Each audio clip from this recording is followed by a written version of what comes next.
Audio Jungle.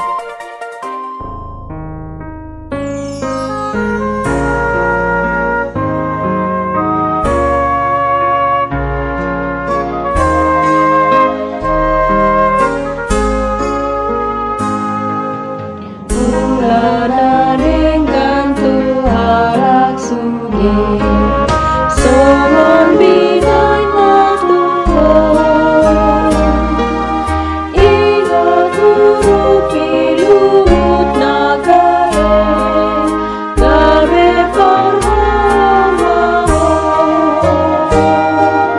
baen mau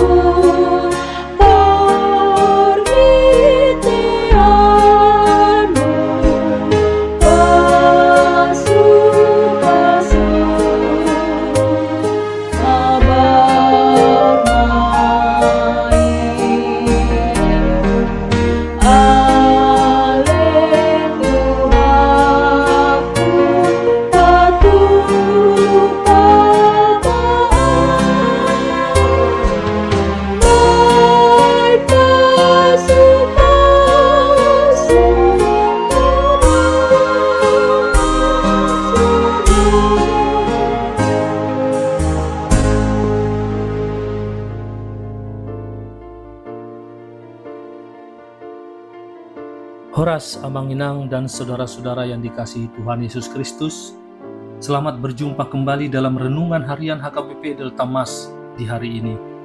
Salam sejahtera buat saudara semua dimanapun berada.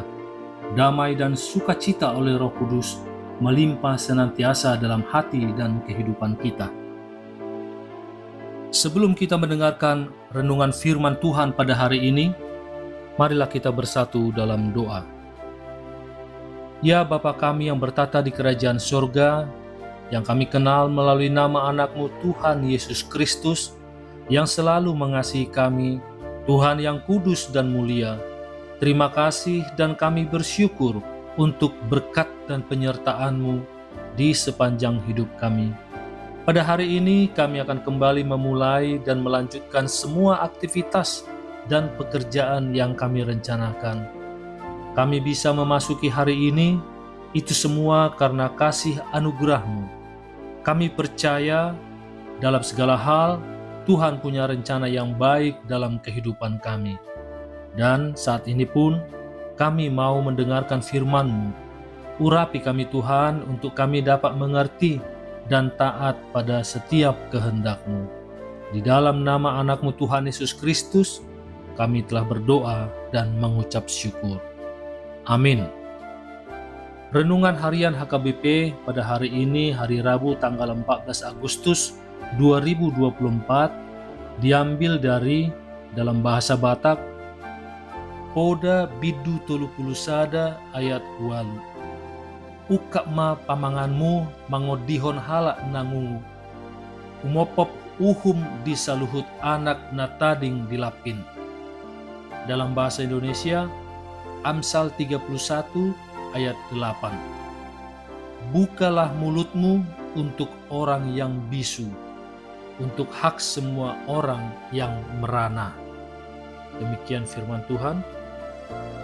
Jemaat HKBP Delta Mas yang dikasihi Tuhan, bila kita kembali melihat kepada diri kita, mengingat siapa diri kita,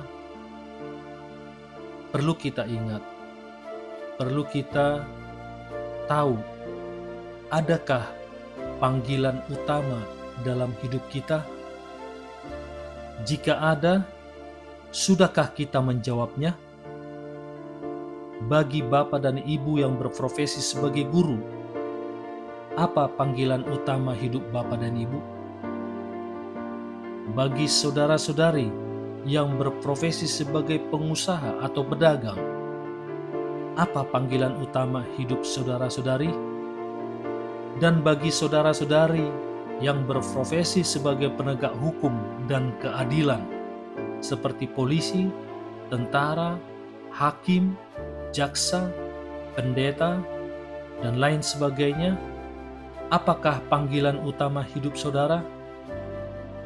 Mengetahui panggilan utama hidup itu sangatlah penting, agar jalan hidup kita tidak kehilangan arah.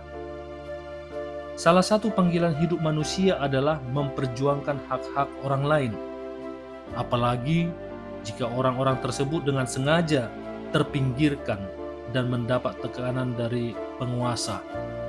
Maka orang yang memiliki panggilan hidup untuk memperjuangkan hak-hak orang lain akan menjadi sangat termotivasi. Tidak semua orang dapat memperjuangkan haknya. Mereka harus dibantu karena mereka memiliki keterbatasan dalam akses atau sarana, sumber daya manusia, dan dana.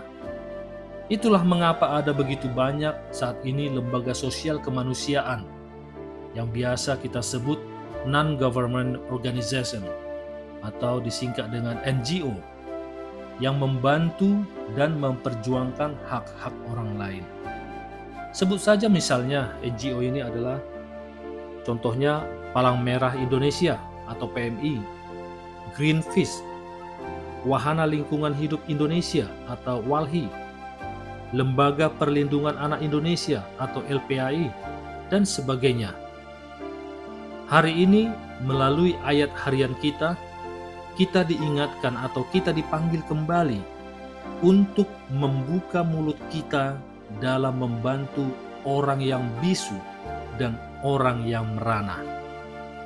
Ya, orang yang bisu yang dimaksud dalam bacaan kita pada hari ini adalah orang yang memiliki keterbatasan dalam berkata-kata untuk mempertahankan haknya.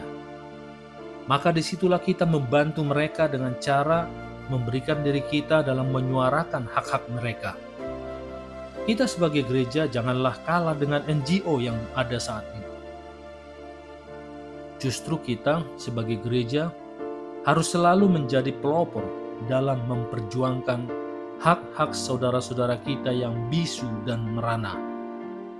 Hal ini juga disinggung oleh Rasul Paulus dalam surat 1 Korintus 12 tentang berbagai karunia tetapi satu roh. Rasul Paulus menuliskan, "Dan kepada anggota-anggota tubuh yang menurut pemandangan kita kurang terhormat, kita berikan penghormatan khusus. Dan terhadap anggota-anggota kita yang tidak elok, kita berikan perhatian khusus."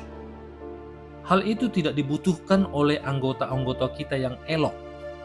Allah telah menyusun tubuh kita sebegitu rupa, sehingga kepada anggota-anggota yang tidak mulia diberikan penghormatan khusus.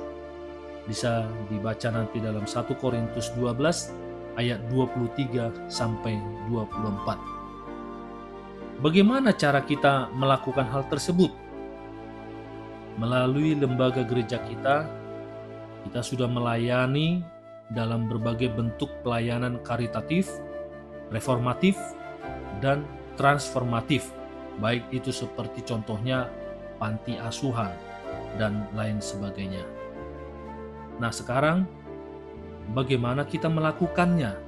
Dengan melalui diri kita sendiri, yaitu dengan kita mulai mendengarkan.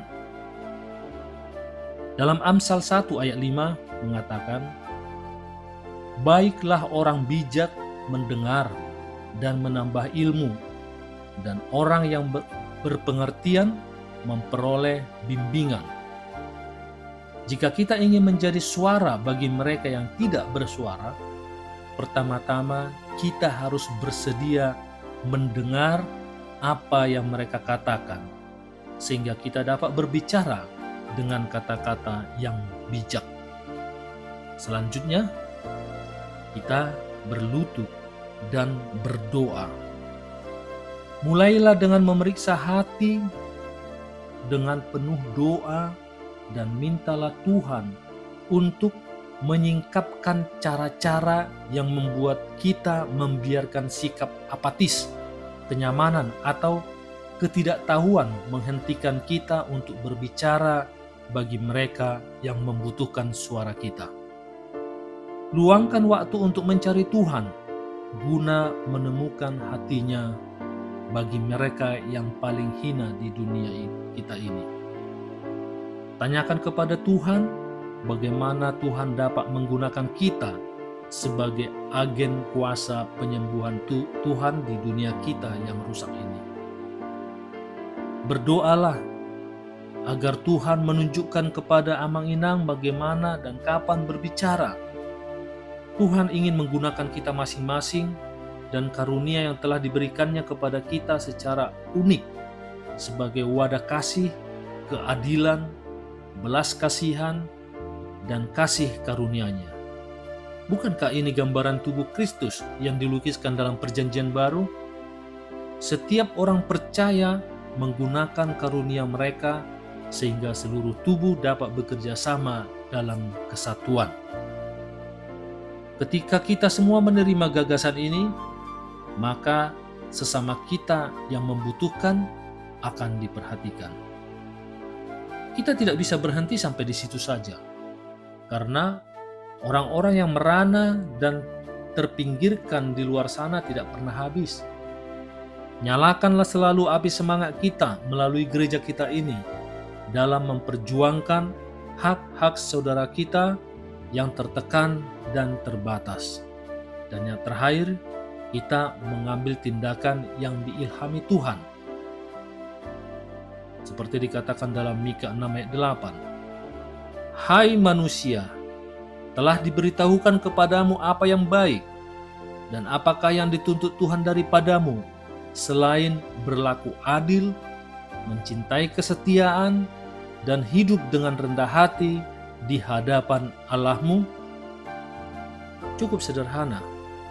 Lakukan apa yang adil dan benar terhadap sesamamu, berbelas kasih dan setia dalam kasihmu.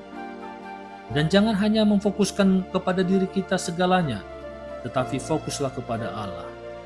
Mari kita mulai melakukan apa yang Tuhan perintahkan untuk kita lakukan seperti dalam Alkitab. Hiduplah dengan belas kasih, cinta, dan carilah keadilan bagi mereka yang membutuhkan. Amin. Mari kita bersatu dalam doa. Ya Bapa kami yang bertata di kerajaan sorga, kembali kami mengucapkan syukur dan terima kasih atas firman yang baru kami dengar di hari ini. Bantulah kami untuk menjadi pembela mereka yang tidak dapat berbicara atau membela diri. Biarlah hidup kami menjadi terang-Mu bagi saudara-saudara kami, menunjukkan kepada orang lain kasih Yesus yang bekerja di dunia saat ini. Bahkan dengan kata-kata penyemangat dan uluran tangan dapat membangun harapan dalam diri orang lain. Bekerjalah ya Tuhan dalam hati kami ini.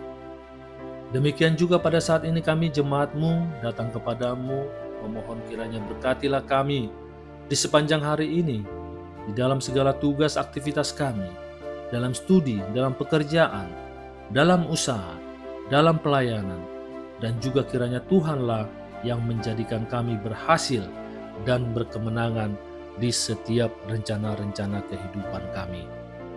Kami juga berdoa untuk Inang Nababalu, kiranya Engkaulah ya Tuhan yang memberikan sukacita, kesehatan, dan juga mencukupkan kebutuhan mereka, sehingga mereka pun semakin merasakan kasih dalam janji setia-Mu. Terkhusus juga di hari ini kami membawa keluarga dari jemaat-Mu yang saat ini merindukan keturunan di keluarga mereka. Kiranya Engkaulah ya Bapa yang menghadirkan keturunan di tengah-tengah keluarga mereka, sehingga mereka pun dapat merasakan sukacita yang amat sangat dari kasih karunia-Mu. Demikian juga untuk anak jemaat-Mu yang saat ini, yang umurnya sudah waktunya mendapatkan jodoh. Kiranya Engkaulah ya Bapa yang memberi mereka calon pasangan hidup mereka, yang taat dan setia kepadamu. Juga kami sebagai orang tua, kiranya berkatilah apa yang kami kerjakan, agar dapat berbuat dengan baik yang dapat memperbaiki perekonomian keluarga, sehingga kami sebagai orang tua dapat mencukupkan kebutuhan-kebutuhan anak-anak kami, terkhusus di dalam pendidikan mereka dan juga dalam kehidupan mereka. Juga kiranya berilah kami hikmat dalam mendidik anak-anak kami ini dalam masa pertumbuhan mereka, dan mampukan kami agar kami menjadi orang tua yang dapat menjadi panutan bagi setiap anak-anak kami. Saat ini juga kami berdoa untuk anak-anak jemaat HKBP Delta Mas yang berada di luar kota, yang jauh dari orang tua mereka untuk menuntut ilmu ataupun untuk bekerja. Kiranya Tuhanlah yang memimpin kehidupan mereka, jauhkan dari segala mara bahaya dan sakit penyakit. Dan Engkaulah ya Bapa yang mendatangkan sahabat-sahabat yang baik bagi mereka, yang dapat mendukung mereka dalam pendidikan maupun pekerjaan mereka. Dan demikian juga mereka bisa bersama-sama dalam pergaulan mereka, beraktivitas sesuai dan seturut dengan kehendak-Mu. Mohon juga ya Bapa, lawatan-Mu kepada saudara-saudara kami yang saat ini dalam keadaan sakit, yang kami tidak mengetahuinya. Engkaulah ya Tuhan yang urapi dan sembuhkan mereka. Demikian juga kami berdoa buat saudara-saudara kami yang saat ini merasa lemah. Tuhan kuatkan, dan yang susah dan sedih, Tuhan hiburkan, yang putus asa. Kiranya Engkaulah yang memberikan semangat baru, dan juga yang terikat terbelenggu dosa, Tuhan lepaskan dan beri kemenangan. Serta yang sedang dalam masalah atau persoalan, Tuhan berikan jalan keluar yang terbaik bagi mereka. Demikian juga di saat ini kami berdoa untuk tim Punguan Perempuan yang akan mengikuti perlombaan Martumba sedistrik 19 Bekasi yang akan dilaksanakan pada tanggal 20 Agustus 2024. Kiranya Engkaulah ya Tuhan yang memberikan kesehatan bagi mereka, agar mereka pun bisa tetap konsisten dalam melaksanakan pelatihan-pelatihannya, sehingga pada saat perlombaan nanti mereka dapat menampilkan yang terbaik dari mereka. Terima kasih Tuhan atas segala yang terjadi dalam kehidupan kami dan juga di setiap rencana-rencana kehidupan kami. Karena kami percaya Engkau akan memberikan yang terbaik bagi kami semua. Karena Engkaulah yang Maha Tahu, yang Maha Kuasa, Maha Melihat akan masa depan kami. Kami serahkan semua permohonan kami ini ke dalam tangan pengasihan-Mu. Dan kiranya kehendak-Mu lah Bapa yang jadi di bumi ini seperti di surga. Haleluya. Marilah kita terima berkat dari Tuhan, kasih karunia Tuhan Yesus Kristus, dan kasih Allah Bapa, dan persekutuan Roh Kudus menyertai kita semuanya. Amin.